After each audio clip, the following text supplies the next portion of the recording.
I lived in an area where there were many stray and street neighborhood cats. I would know most of them, but one time there was a new cat that appeared under my window.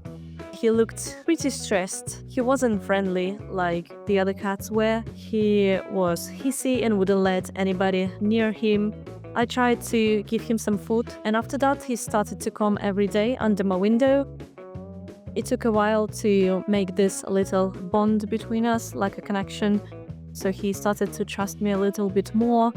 Tiger, that was just a nickname we gave to him because he had stripes on his fur. He wouldn't go anywhere at night, he would stay under the windows. So I decided to assemble a little house for him so he would have a place to hide from the cold and from the wind. I tried to find out if he actually has an owner. I was writing into different Facebook groups with the lost and found, tried to ask around to see if this cat belongs to anybody, but nobody would come back. So at this point, he was taken by the rescue team to check for the microchip and to check about his health condition. And he didn't have a microchip, he was neutered. By the condition of him, it was quite obvious that he was on the streets for a while because he had fleas, he had worms, he was underweight, he had rotten teeth, so he had to undergo the surgery.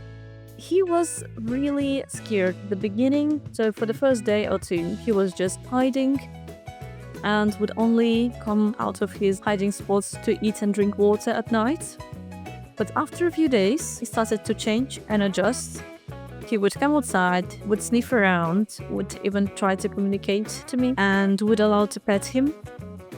It was quite obvious that he was feeling quite comfortable in the new place, and he was feeling healthy. He still had some problems with his stomach that still occur because he was diagnosed with having pancreatitis.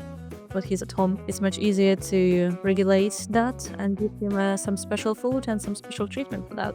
This whole story reached a lot of people, so I was receiving a lot of messages globally.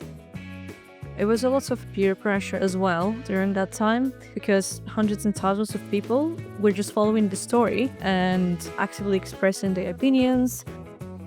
Some of them would send some gifts like a cat bed or some cat food, which is also really helpful.